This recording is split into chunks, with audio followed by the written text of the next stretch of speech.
Hola, ¿qué tal amigos? Mi nombre es Héctor Garza y les doy nuevamente la bienvenida a Bioemprendiendo. El día de hoy tenemos un programa especial que decidí compartir con ustedes, dadas las circunstancias de la actual pandemia ocasionada por el reciente brote del coronavirus.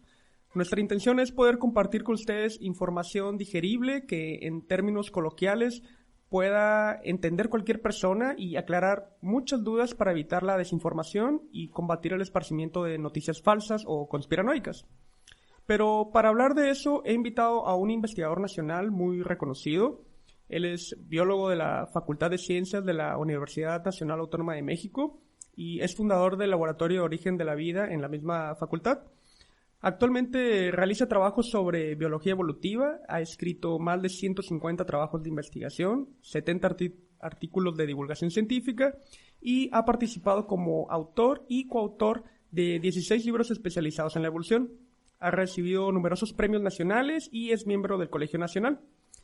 Además, entre sus trabajos realizados sobre la evolución, ha impartido conferencias como Origen y Evolución de los Virus, una perspectiva molecular en la Universidad Veracruzana. Quiero darle la bienvenida al doctor Antonio Lascano Araujo. Bienvenido, doctor. Muchas gracias, don Héctor. Buenos días. Buenos días. Bueno, doctor, para mí es un gran honor que haya aceptado esta invitación. La verdad sé que la información que nos pueda compartir en este espacio va a ser de mucha utilidad para las personas que nos estén escuchando. Bueno, yo estoy agradecido con ustedes porque creo que, como usted bien decía en la introducción, hay tal cantidad de desinformación que, bueno, uno se puede mover en los frentes en que uno pueda y efectivamente el de la divulgación es algo en lo que se cumple con una cierta labor. Así es. Y bueno, para comenzar con esta charla me gustaría irme hasta los conceptos más básicos para que las personas que no tienen una formación en el área de las ciencias biológicas puedan entender más sobre la naturaleza de un brote como el que estamos viviendo. Tengo dos preguntas que creo son obligadas, si no es que más la primera de qué es un virus y la segunda, qué es un coronavirus. Bueno, los virus son submicroscópicos, es decir, no los alcanzamos a ver a simple vista. De hecho, salvo algunas excepciones, difícilmente los podemos ver con un microscopio óptico, pero el hecho de que sean tan pequeñitos no quiere decir que son parientes de bacterias o de protistas como las amibas o los paramecios o las diatomeas. Son simplemente estructuras que puede uno definir como compuestas por un ácido nucleico, que puede ser RNA o DNA, rodeados de una cajita de proteínas, y en muchos casos, como en el de los coronavirus, en el caso de los virus del SIDA, de la influenza, etcétera, están rodeados por una membrana que roban de las células que infectan, y en esta membrana está una serie de proteínas que son las que van a jugar un papel esencial en el proceso de infección porque se pegan a receptores que tienen las células y es así como pueden entrar. Habría que decir que siempre ha habido un debate prácticamente desde que los virus se descubrieron sobre si están vivos o no. No, lo que pueden hacer es replicarse.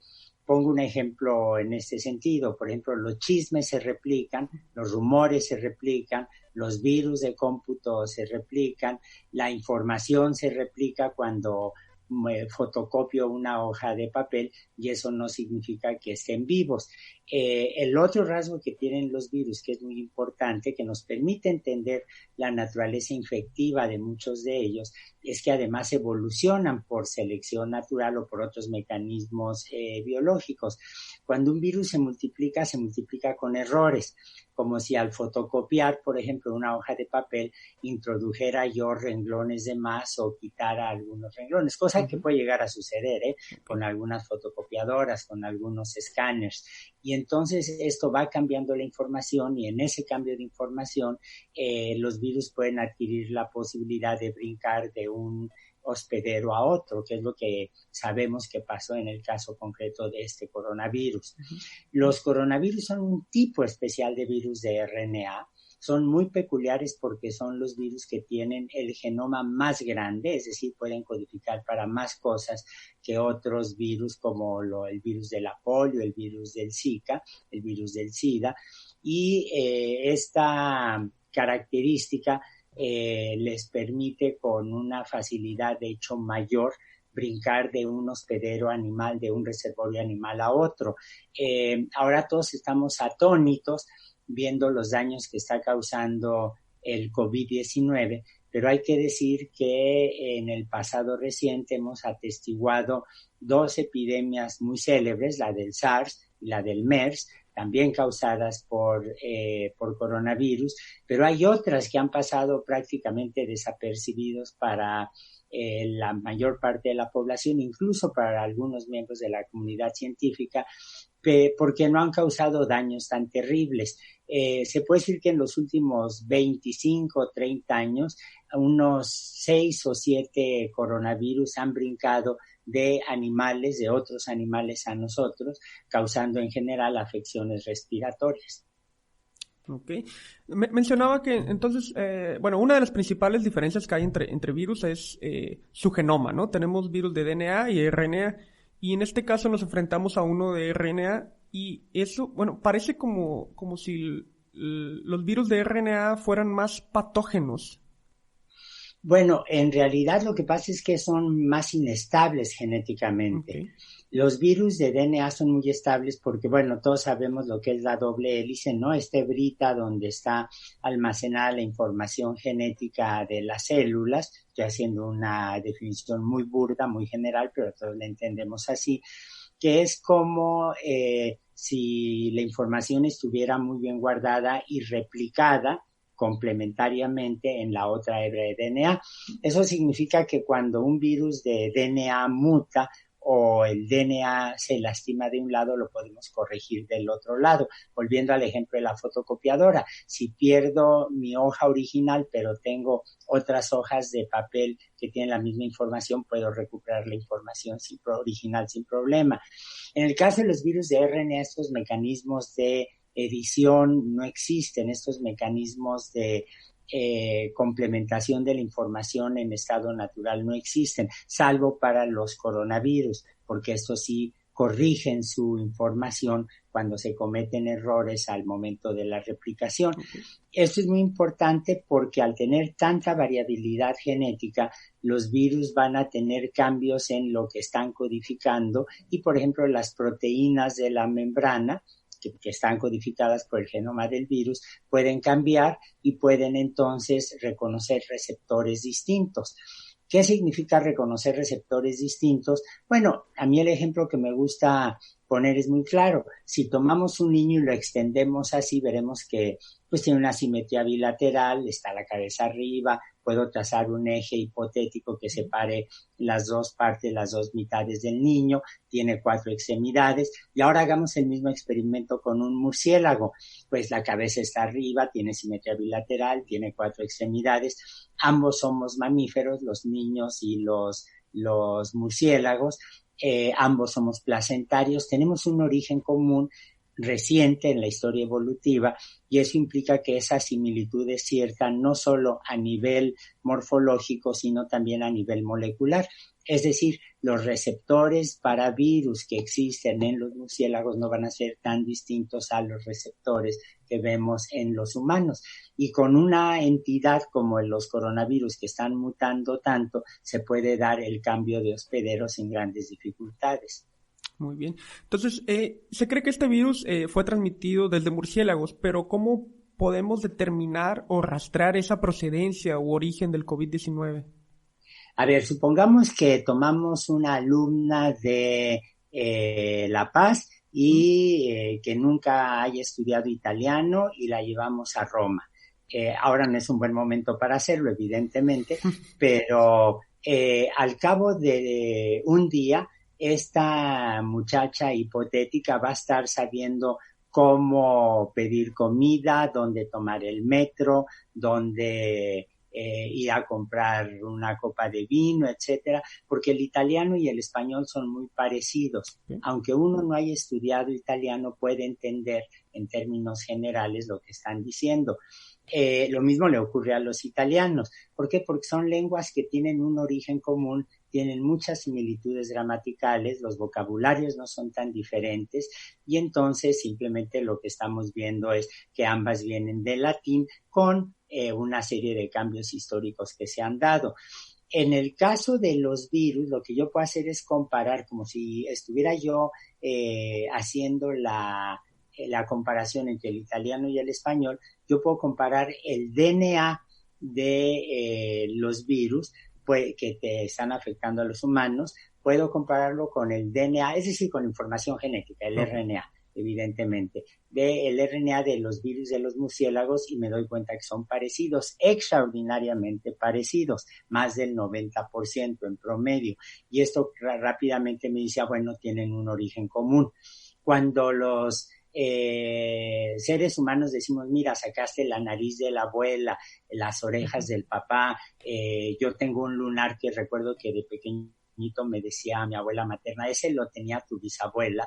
Bueno, estamos heredando rasgos genéticos y esos rasgos los puedo identificar ya sea en la morfología, en el aspecto general o a nivel molecular. He llegado a leer comentarios en redes sociales donde las personas no creen que este virus provenga de los murciélagos porque no los mata. ¿A qué se debe esto? Bueno, a que llevan mucho tiempo coexistiendo juntos. Hay una especie de pacto de no agresión entre el murciélago y los virus, porque finalmente llevan mucho tiempo coexistiendo juntos y a lo largo de la evolución, evidentemente, se han seleccionado virus que no matan a su hospedero y a través de los sistemas inmunológicos de los murciélagos y incluso en algunos casos los virus pueden llegar a tener un papel extraordinariamente beneficioso. En nuestro caso no, porque es un hospedero nuevo.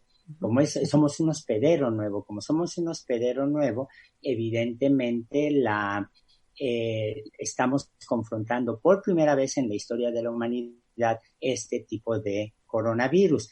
Hemos confrontado otros, unos menos agresivos que los demás, y entonces en estos casos ciertamente tenemos anticuerpos, tenemos una memoria inmunológica. Aquí no, aquí es una población virgen que por primera vez está confrontando un patógeno nuevo. Eventualmente, la selección natural, previsiblemente, lo que va a favorecer es una interacción donde el virus va a reducir su patogenicidad, la población viral va a reducir su patogenicidad y nosotros vamos a tener anticuerpos ante un virus que va a ser menos agresivo. Si me permite, hay un ejemplo que se puede citar que es muy ilustrativo. En el siglo XIX, a un europeo se le ocurrió introducir conejos a Australia. No había conejos en Australia. En Australia, que es un continente que se separó del resto del continente asiático mucho tiempo atrás, millones y millones de años atrás, nunca hubo conejos. Llegaron los conejos europeos y se empezaron a multiplicar como conejos, a tal grado que se convirtieron en una plaga.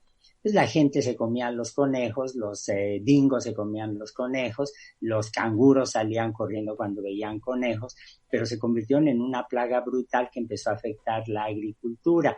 Lo que se hizo entonces, se le ocurrió a alguien, es llevar un virus, los mixovirus, de Europa a Australia para matar los conejos. Conscientemente introdujeron los virus en la población de conejos, entonces hubo una matazón de conejos. Entonces los australianos empezaron a quejar de que había pestes de conejos muertos y había montones de conejos muertos en todos lados. Se libraron de ellos, pero al cabo de unos cuantos meses, porque los conejos se reproducen muy rápidamente, vieron que había algunos conejos debilones que estaban infectados, pero habían sobrevivido a la infección. Había otros perfectamente sanos, a los que los mixovirus no les hacían nada, y había otros que se morían de inmediato. Bueno, usando técnicas moleculares, hace como unos 30 años, me parece, más o menos, se vio que los virus se habían diversificado a 6 cepas distintas, unas muy agresivas que mataban a los conejos de inmediato y otras que coexistían con los conejos sin hacerles nada, y en medio había toda una serie de variantes. unos conejos se enfermaban, se recuperaban, otros vivían un poco más, eventualmente se morían, etcétera. Ha habido oscilaciones en este proceso, se sigue estudiando, pero en términos generales se puede decir que los virus y los conejos se acostumbraron a la coexistencia. El hecho es que sigue habiendo conejos en Australia y los mixovirus siguen infectando conejos, pero ya no los matan tan rápidamente. Ok, entonces eso es lo que va a pasar con nosotros eventualmente también. Pues esa es la predicción que muchos estamos haciendo porque, por ejemplo, piensen las oleadas anuales de el virus de la influenza. Nos tenemos que vacunar cada año en contra del virus de la influenza porque el virus está mutando constantemente, está cambiando, pero hay personas que tienen anticuerpos que les hacen muy resistentes a la cepa nueva anual, hay otros que enferman con mayor severidad y hay mucha gente que muere anualmente por las epidemias de influenza, pero ya hay una respuesta diferencial en la población humana y hay una respuesta diferencial también en la población viral. Okay. Hay evidencia de que este virus muta relativamente rápido, ¿no? Y esa es una de las razones por la que las personas no creen que haya surgido de la nada. ¿Puede también mutar de un humano a otro? Sí, como no. De hecho, uno puede ir comparando las secuencias del coronavirus que tiene una persona infectada de este coronavirus, el COVID-19, con otra, con otro, y uno puede decir que en promedio el virus acumula mutaciones, unas 2 mutaciones por mes a nivel poblacional. Es bastante. Sin embargo, debe haber más mutaciones que no vemos, que son la de aquellos virus que tienen cambios tan bruscos que simplemente se mueren y no se puede hacer nada en esos casos. No se mueren, se inactivan, se destruyen. Los virus no se mueren porque no están vivos, pero se inactivan. Pero lo que estamos viendo nos dice que hay un promedio de mutaciones 2 mutaciones por mes. Ahora, aún así, estamos viendo virus de RNA que mutan más o menos, esa es una cantidad un número aproximado, más o menos 1 millón de veces más rápido que un virus de DNA. Y ante este brote de infección viral, para la cual aún no se tienen desarrolladas vacunas, pues la recomendación de la OMS es principalmente el distanciamiento social o ya de plano la cuarentena. ¿Por qué es importante seguir esta recomendación?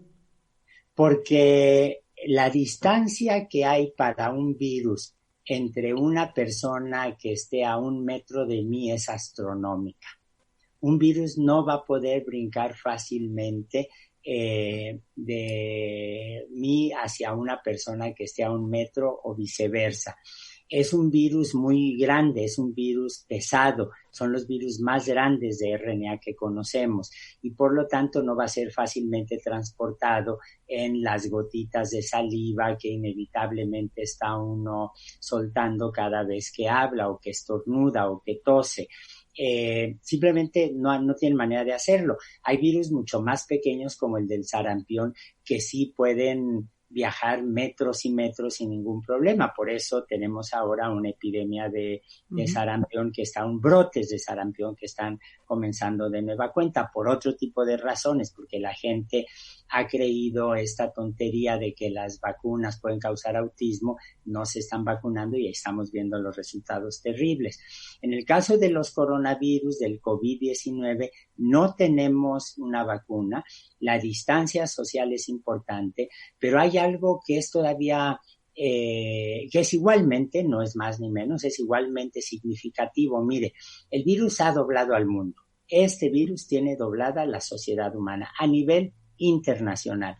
Está provocando la muerte de miles y miles de personas, está enfermando a miles y miles de personas, está quebrando economías, está provocando cierre de fronteras, está rompiendo cadenas de producción, de distribución de bienes, está provocando actos de racismo sin igual, está dando lugar a una perturbación de las cuales la sociedad humana va a tardar muchos años en recuperarse, pero es un virus muy frágil, no resiste el agua y el jabón.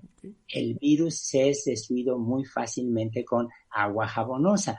Por eso la sugerencia de que la gente se lave muy bien las manos y evite el contacto con superficies que puedan estar contaminadas por el virus.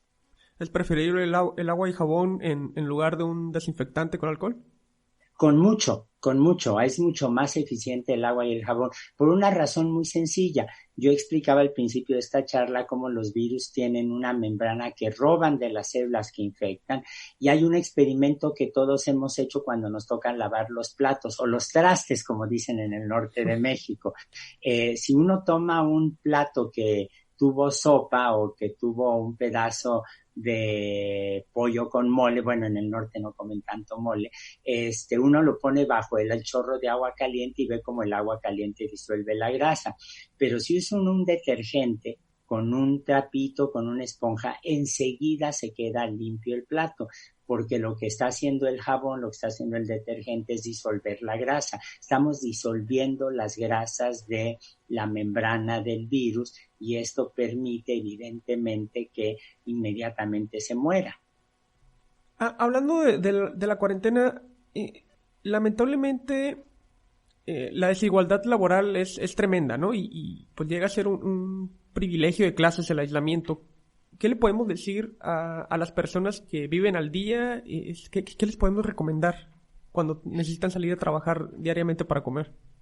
Mire, está tocando un punto al que todos deberíamos ser muy sensibles, muy sensibles. Afuera de mi casa hay un puesto de flores que me despierta mucha simpatía. Conozco a los floristas, nos saludamos con amistad, les he comprado muchas veces flores, macetas, etcétera, y me pregunto cómo van a sobrevivir. Me pregunto cómo le van a hacer. Me pregunto un negocito pequeño como una tortillería que está a unos cuantos metros de mi casa, cómo van a poder sobrevivir. ¿Cómo va a poder sobrevivir el muchacho que vende chicles en la esquina? ¿Cómo va a poder sobrevivir los meseros que viven de las propinas o que complementan su salario con propinas? Aquí, como usted bien dijo, es un problema de clase brutal. Yo creo que lo que se tiene que hacer es tomar las medidas económicas, definir una política económica a nivel federal y a nivel local para que protejamos a los pequeños comerciantes, para que protejamos a los más indefensos y que nos demos cuenta de algo que yo creo que es muy importante. Todos sabemos ahora que hay grupos de riesgo ante la infección viral. Los diabéticos estamos en riesgo, las personas con hipertensión están en riesgo, los que tienen cardiopatías, los que están inmunodeprimidos. La gente que en más riesgo está son los que tienen estos padecimientos y que son pobres, porque vivimos en una sociedad donde la salud es un privilegio de clase. En La Paz, donde usted está, que es una ciudad que conozco, que es una ciudad pujante, ni remotamente hay todos los servicios hospitalarios que ve uno en la Ciudad de México. Uh-huh. Entonces, lo que tenemos es una distribución extraordinariamente injusta de los servicios de salud a las que absolutamente todos los mexicanos o todos los residentes en el país deben tener derecho. ¿Por qué matizo diciendo los residentes en el país? Porque yo tengo una preocupación enorme, compartida por muchos otros, sobre, por ejemplo, los inmigrantes.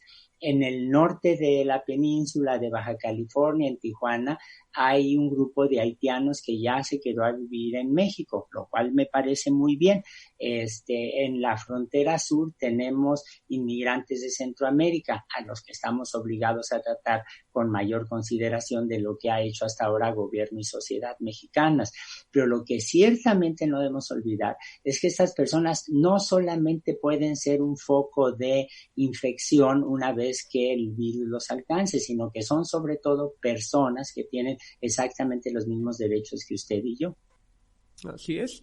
Hace un momento tocó el tema de que es necesario ponerse o aplicarse la vacuna contra la influenza cada año.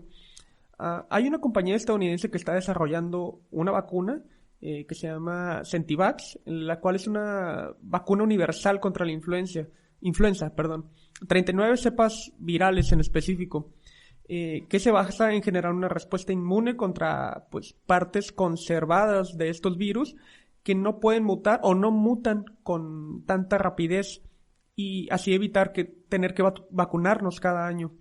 ¿Pudiéramos hacer lo mismo contra el coronavirus o contra un VIH, por ejemplo? Bueno, producir una vacuna es muy complicado, es extraordinariamente complicado, es extraordinariamente difícil acelerar el proceso, y mis amigos médicos, mis colegas de medicina que saben de vacunas mucho más que lo que yo voy a ser jamás capaz de comprender, me dicen que para el caso del COVID-19 se necesitaría cuando menos un año antes de que tengamos una vacuna eficiente. Hay que decir que, si usted se da cuenta, el conocimiento científico ha avanzado de manera espectacular. Hace 100 años, la gente no sabía bien a bien cómo responder ante las infecciones virales, no sabían qué eran los virus. Ahora no solamente identificamos los virus, sino que, por ejemplo, cuando la epidemia del SIDA hace 35 o 40 años, rápidamente se pudo identificar al patógeno, se conocen las intimidades moleculares del virus del SIDA, pero seguimos sin tener una vacuna, a pesar de que se han buscado muchas. Una noticia muy desalentadora que apareció hace unos meses en la prensa internacional es que un ensayo para una vacuna que se estaba haciendo en el África subsahariana con el apoyo de la Fundación Gates había fallado porque la vacuna simplemente no sirvió. El virus se mete al DNA de las personas que infecta, se convierte en un retrovirus durante un cierto tiempo endógeno, y entonces cuesta mucho trabajo afectarlo allí. Ese es un problema muy severo. En el caso del coronavirus, fíjese usted, cuando comenzó la epidemia de VIH-Sida, nos llevó como 4 años, un poco menos, tener muy claros los genomas, la variabilidad genética de los virus del SIDA, etcétera, y seguimos sin vacuna. En el caso del coronavirus el COVID-19, en cuestión de semanas, teníamos ya las secuencias del material genético, sabemos qué lenguaje habla el virus, sabemos cuáles palabras de ese lenguaje es lo que le permiten infectar a los humanos, sabemos en qué parte se pega, cómo entra a las células. Hay muchas cosas que desconocemos todavía, pero sabemos muy bien a grandes rasgos la biología molecular del virus. Eso ha permitido el pensar inmediatamente en desarrollar una serie de vacunas, pero el problema es que ni las tenemos todas listas, y cuando se tenga una candidata, unas candidatas como vacunas, van a pasar seguramente meses antes de que se hagan todas las pruebas para ver efectos secundarios. Yo tengo una amiga inmunóloga, imagínese, epidemióloga, que cuando le ponen las vacunas le va muy mal porque es alérgica a la albúmina. Hace unos años la vacunaron contra la influenza y fue a dar a terapia intensiva. Bueno, esos son efectos que tenemos que tener presentes, por un lado, y por otro lado tenemos que tener presentes algo que es muy triste decirlo, pero que es la realidad. Como es tal el número de personas infectadas por coronavirus, por este coronavirus, y son tan visibles los efectos a todos los niveles, ya las compañías farmacéuticas están invirtiendo dinero en grandes cantidades para producir las vacunas. Las compañías farmacéuticas son negocios, la salud es un negocio en esta sociedad contemporánea, y lo que está ocurriendo entonces es que la gente ya se dio cuenta que es un negocio tan grande que sí están dispuestos a invertir, lo cual es una buena noticia en el sentido de que vamos a tener vacunas probablemente más rápidamente de lo que hubiera ocurrido en otras circunstancias. Pero hay una historia que vale la pena mencionar. Hace unos años, cuando se dio la epidemia de SARS, un investigador alemán empezó a trabajar rápidamente y casi tenía una vacuna lista. Se paró la epidemia, entre otras cosas porque el virus es extraordinariamente agresivo, no hay este periodo de latencia que vemos con el COVID-19, se pudo contener la epidemia del SARS y entonces este colega alemán ya no tuvo dinero para seguir investigando la vacuna. Es decir, yo creo que como sociedad nos tenemos que replantear si las prioridades son los negocios, la ganancia desenfrenada o tener políticas que vayan desde salud pública que incluya a todos los habitantes de la tierra, a todos los habitantes de nuestro territorio, y por un lado, y por otro lado darse cuenta que la medicina o en sus manifestaciones como la producción de antivirales, de antibióticos, de vacunas, tiene que ser vista como un objetivo social y no como un mero negocio. Así es, porque al final de cuentas, como menciona usted, la salud termina siendo un negocio y pues no todos tienen acceso a los mismos sistemas de salud, e incluso no hay personas que no tienen acceso a los sistemas de salud. Así es, así es. Yo me pregunto si el señor de las flores o la señora de la tortillería o el muchachito que vende chicles que mencionaba antes, ellos se enferman y ¿qué hacen? Uh-huh. ¿Qué hacen? Así es. Porque se ha reportado también que algunos antirretrovirales que inhiben al virus del VIH funcionan contra el COVID-19. Esa es una pregunta interesantísima porque ahí también ve uno la necesidad de hacer divulgación científica y la responsabilidad que tienen las figuras públicas. Y lo pongo en esos términos porque algunos comentaristas políticos demasiado visibles, para mi gusto, rápidamente dijeron, bueno, como sirven los medicamentos que funcionan contra el SIDA, seguramente el virus fue creado a propósito en un laboratorio estadounidense, otros dicen que un laboratorio chino y se le salió de las manos, otros dicen que es un arma biológica, etcétera. A ver, ¿qué es lo que pasa? Todos los virus de RNA que conocemos, hay muchos que no tenemos ni idea, pero todos los virus de RNA que conocemos, absolutamente todos, se multiplican con un mismo tipo de moléculas que se llama la polimerasa. Es lo que permite fotocopiar, si lo quiere ver así, ¿no?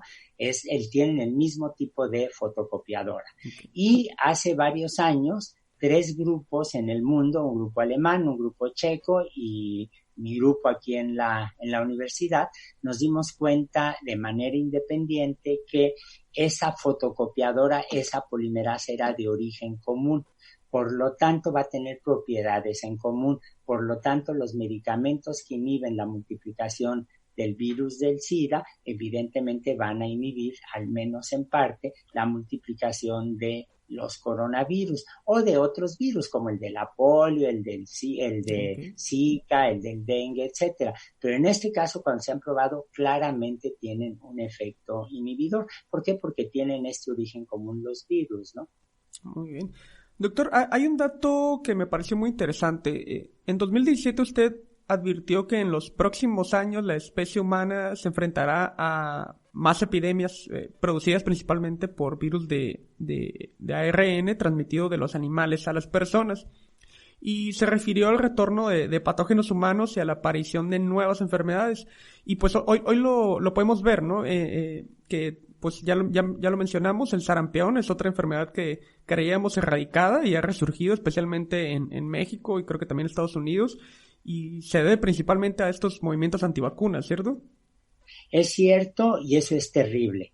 Eso es terrible porque cuando uno revisa la historia de los movimientos antivacunas, se da uno cuenta que el médico que empezó a decir falsamente que las vacunas estaban asociadas con el autismo, no protestaba en contra de todas las vacunas, porque no protestaba en contra de las que producía una compañía de la cual él era accionista. Entonces eso mucha gente no lo sabe.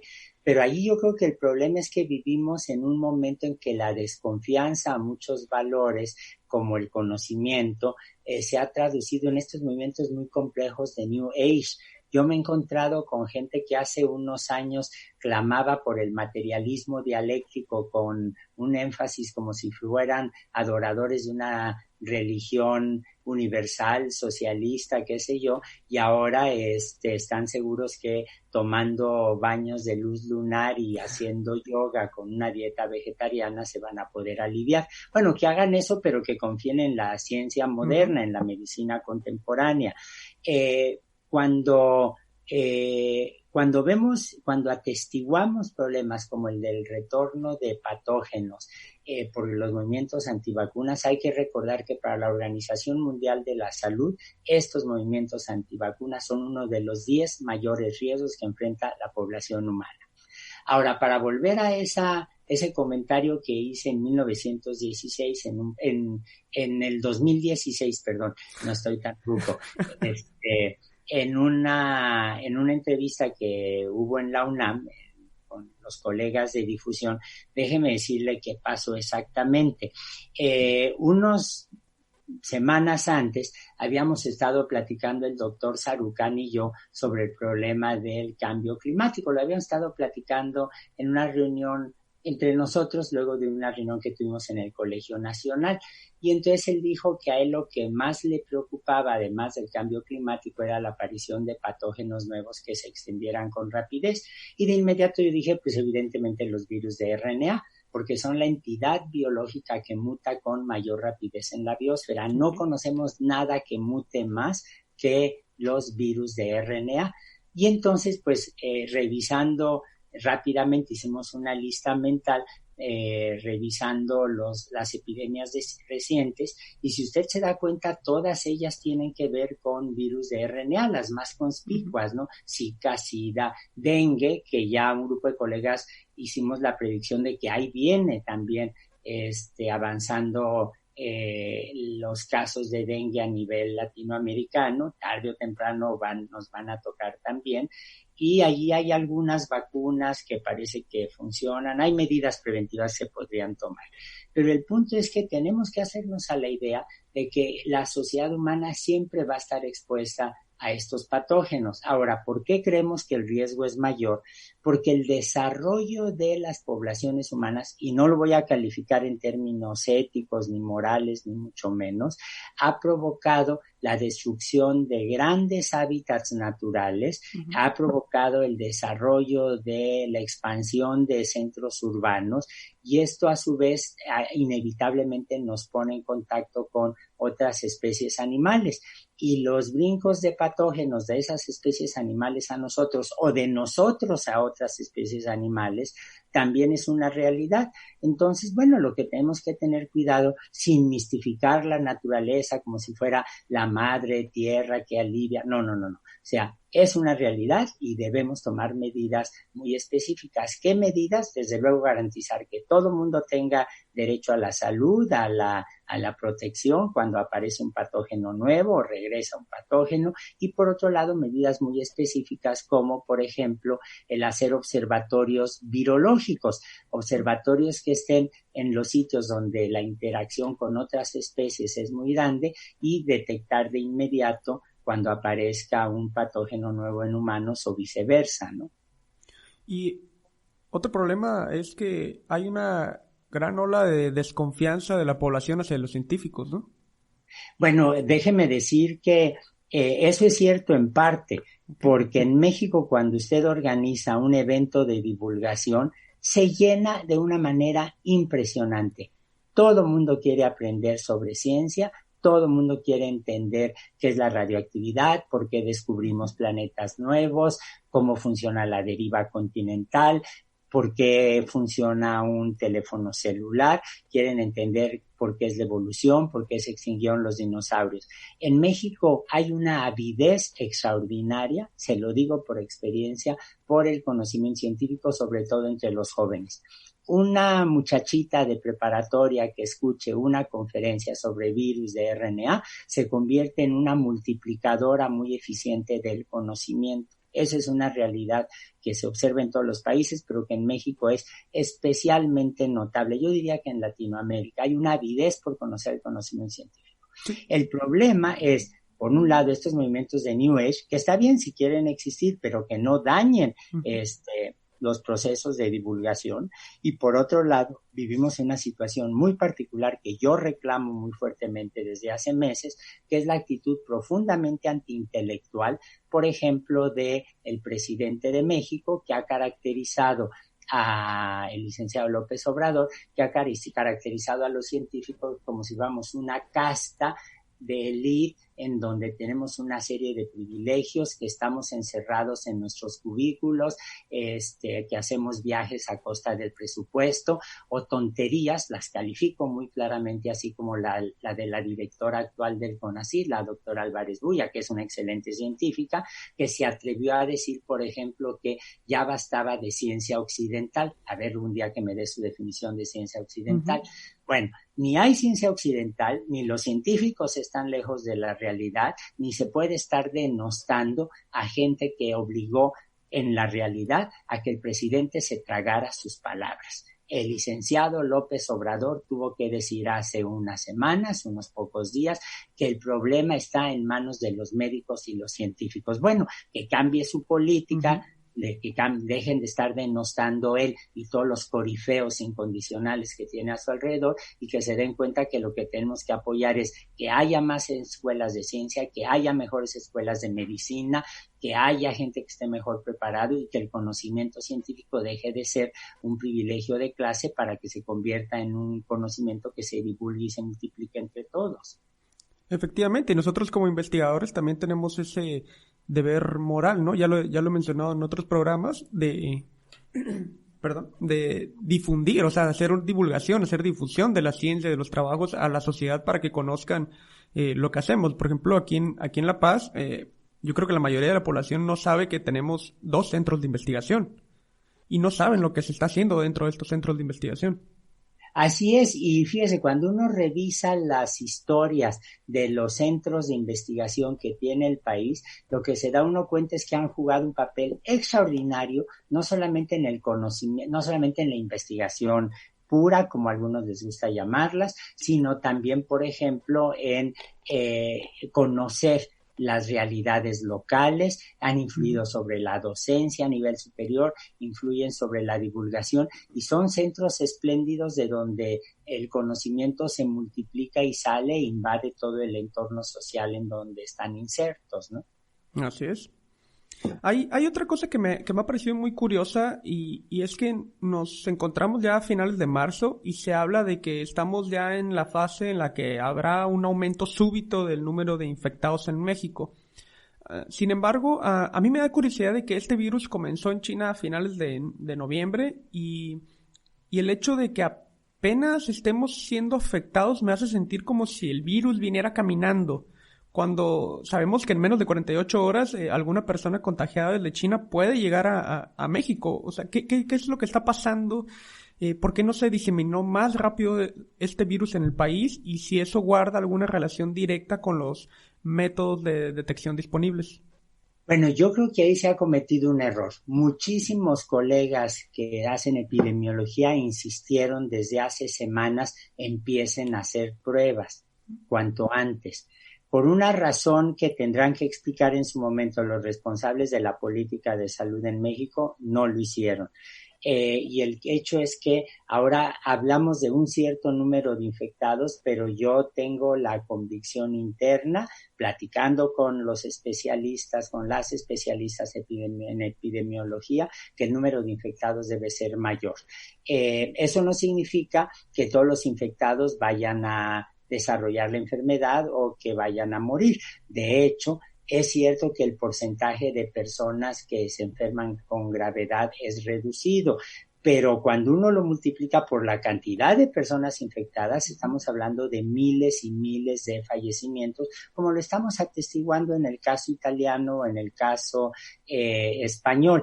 El caso alemán es distinto porque aparentemente allí la infección todavía no arranca del todo y previsiblemente va a arrancar con menos rapidez que la que estamos viendo en otros países de la Comunidad Europea, de la Unión Europea. En el caso específico de México, yo creo que lo que vamos a atestiguar, me temo, y uso muy conscientemente estas palabras, me temo que en esta próxima semana vamos a ver un crecimiento exponencial. Hay un experimento que todos los que nos escuchan pueden hacer para que se den cuenta qué significa un crecimiento exponencial. El ejemplo no es mío, me lo pasaron de un video que circula en la red, pero yo creo que todos lo hemos oído mencionar. Tomemos un tablero de damas chinas o un tablero de ajedrez. Y la historia que hay es que cuando se inventó el ajedrez, no conozco la historia de las damas chinas, pero cuando comenzó el ajedrez a popularizarse fue porque un rey hindú estaba extraordinariamente desolado por la muerte del hijo, y entonces, para entretenerlo, un sabio del reino llegó y le enseñó el ajedrez, cosa que le fascinó, y bueno, es un juego absolutamente maravilloso. Yo soy absolutamente torpe con el ajedrez, pero me fascina lo que implica atrás.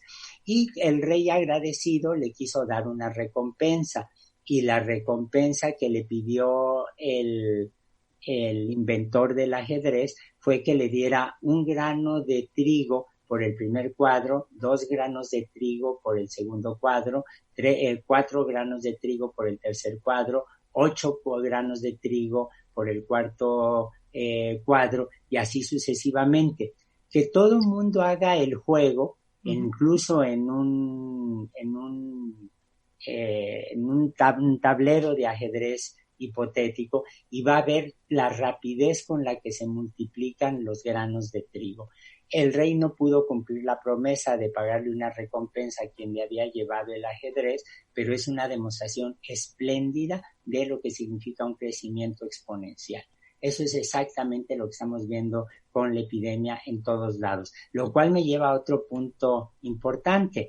En el CONACYT se le quitó el apoyo a las Olimpiadas Matemáticas, donde México siempre ha hecho un papel absolutamente extraordinario. Las muchachitas, los muchachitos que eran ganadores en la Olimpiada de Matemáticas en México, que fueron finalmente apoyados por Guillermo del Toro, el director cinematográfico, es gente que tiene la preparación en un momento dado de su vida como para dedicarse a la epidemiología, que es una disciplina con una enorme importancia social. Es decir, no hay una barrera entre el conocimiento básico como las matemáticas y el conocimiento aplicado como se pretende a veces ver, sino que la interconexión entre ambas formas de conocimiento es extraordinariamente estrecha. Así es. Entonces, este experimento le puede servir a la gente como para dimensionar la magnitud de los contagios, ¿no? De la rapidez de un contagio. Así es, absolutamente. Hay otra pregunta antes de que se me olvide.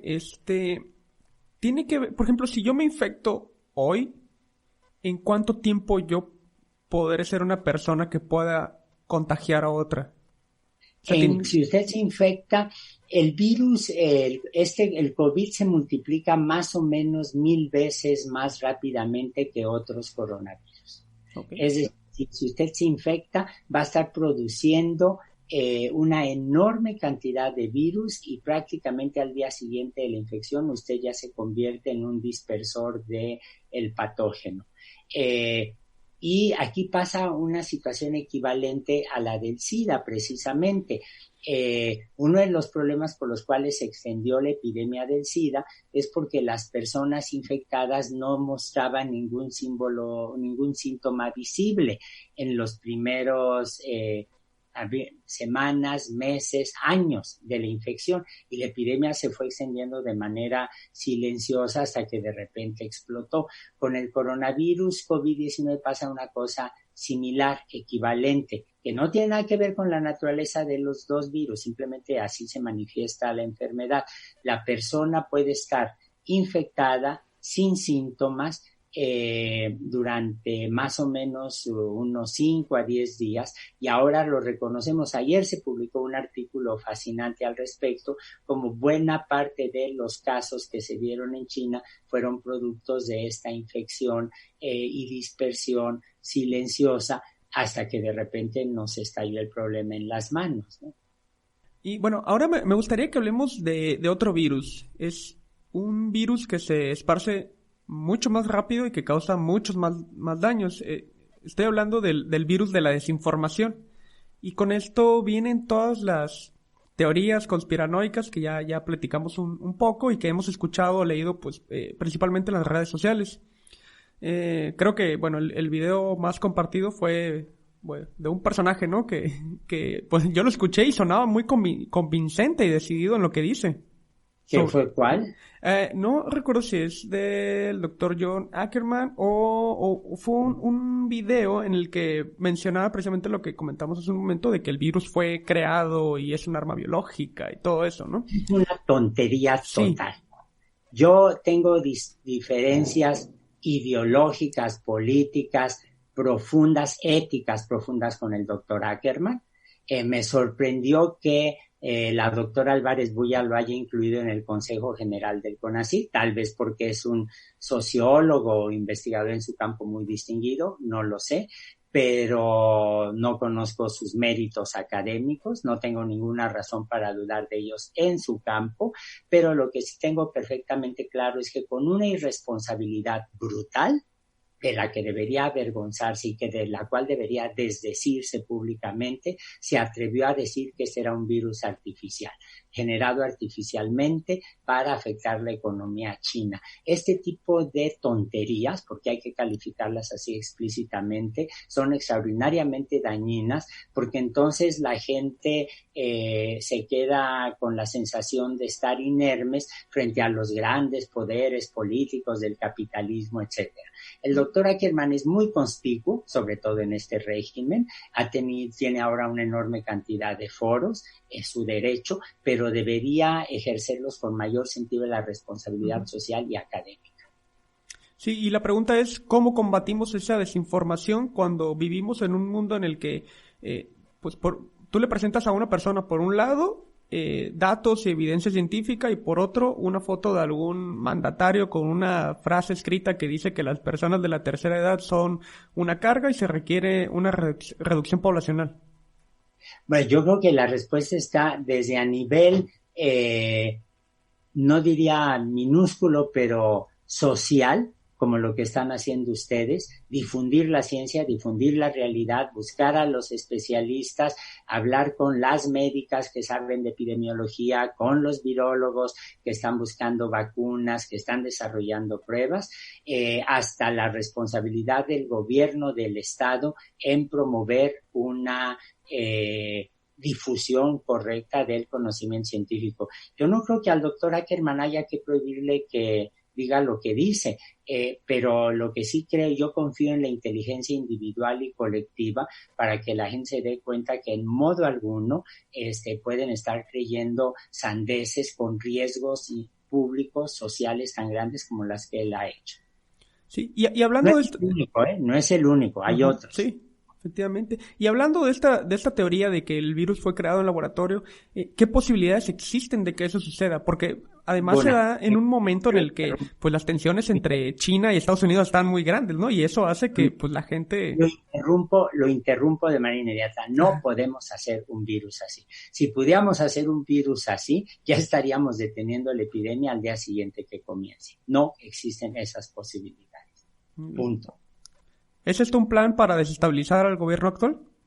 No, yo creo que más bien es la necesidad de que la verdad sea un patrimonio colectivo y la gente se dé cuenta que ante los errores y aciertos gubernamentales hay una responsabilidad individual y colectiva para también asumir la situación en la que nos encontramos ahora.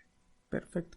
Y bueno, ya casi para terminar me gustaría que pasemos a como una sección de reflexiones. Una vez que pase esta pandemia, ¿va a suceder algo similar a lo que ocurrió con la influenza en 2009 y se generarán esquemas de vacunación obligatoria y permanente para COVID? Bueno, primero tendríamos que tener la vacuna para que eso sea una realidad. Yo tengo la sensación, viendo la biología molecular del virus de COVID-19, tengo la sensación de que una vez que tengamos una vacuna, la vacuna va a ser muy eficaz contra las cepas que se desarrollen del virus. Los coronavirus son virus muy peculiares de RNA. Tienen un genoma muy grande, un poco más estable que las de otros virus de RNA, porque como no está fragmentado, no están intercambiando trocitos con otros virus, que es lo que pasa con el de la influenza, y al multiplicarse cometen un poco de menos errores, hacen menos errores. Entonces eso significa que una vacuna sería probablemente eficiente para muchas cepas, por una parte. Por otro lado, yo creo que eso sería la prioridad. Por otro lado, hay un problema que no es trivial.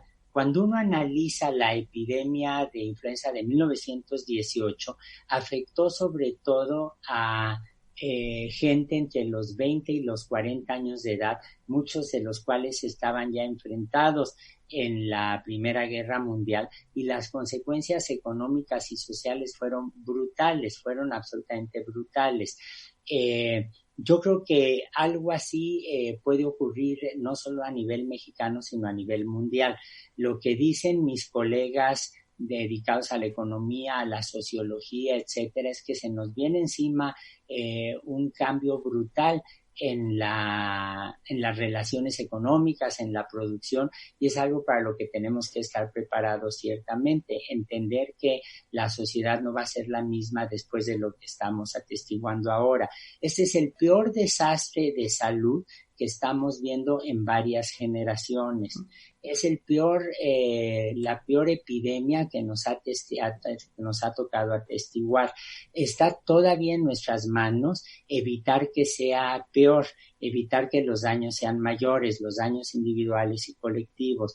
Pero yo sí creo que hay que tener una visión de Estado que vaya más allá de las ocurrencias, de los chistes, de las cantinfladas, para que efectivamente se desarrolle una visión de cómo, qué va a pasar en el país en el futuro inmediato cuando termine la epidemia. Esa reflexión es importante hacerla, pero creo que en este momento la enorme mayoría, todos los colegas de medicina, de ciencia con los que yo he hablado, están absolutamente dispuestos a colaborar en frenar la epidemia y en atender a las personas ya infectadas. ¿Va a tener México la misma suerte que Italia? Yo espero que no. Lo vamos a saber en una semana. Pero si le digo que tenemos encima una avalancha que se va precipitando a una enorme velocidad sobre nosotros, no creo estar siendo alarmista. Lo que también creo es que tenemos los elementos para protegernos de esa avalancha y evitar que los daños sean tan mayúsculos como todas las predicciones están sugiriendo. Esperemos que sí. ¿Se van a hacer estudios con las personas que se han recuperado? Sí, por supuesto, se están haciendo, absolutamente. Y ya que se habla de recuperación, déjeme decir algo que es importante. 2/5 partes de las personas que enferman con gravedad son jóvenes. Okay. Hay el mito extendido de que los que son afectados son gentes de la tercera o ya la cuarta edad. Eso no es cierto. Venturosamente los niños no están enfermando aunque se estén infectando. Venturosamente tenemos casos en donde madres infectadas han dado a luz y los bebés están sanos, no están infectados. No se tiene claro qué es el fenómeno biológico que subyace esta situación. Yo no soy la gente más adecuada para discutirlo, no soy inmunólogo, pero lo que sí es perfectamente claro es que es un mito pensar que la gente joven no va a ser afectada. También puede ser afectada y en forma muy severa. Y bueno, doctor, ya para terminar, la plática está muy interesante y da para muchas horas.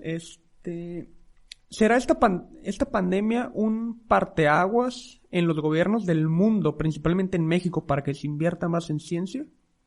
Yo espero que sea un parteaguas no solo en los gobiernos, sino también en la sociedad.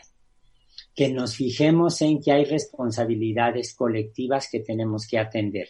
A mí me conmovieron muchísimo unos mensajes que me mandaron amigos donde me mostraban lo que estaba apareciendo en la red con actos sencillos pero valiosos. Por ejemplo, no solo comprar en las grandes cadenas de supermercados, sino atender a los pequeños negocios.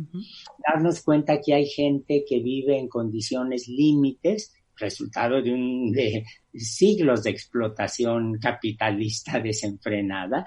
Y por ejemplo, si tiene uno la posibilidad de comprar 2 litros de leche, darle uno a una señora que uno sepa que tiene niños y que no tiene suficientes condiciones para alimentar, desde eso hasta hacer campañas de divulgación como las que usted está haciendo. Muy bien, doctor Lezcano.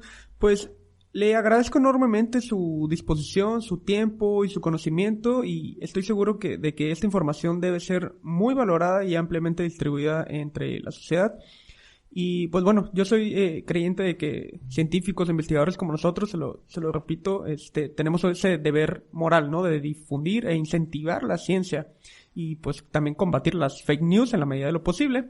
Y desde mi trinchera intento aportar un granito de arena junto a muchos otros colegas que también están haciendo un gran esfuerzo para difundir.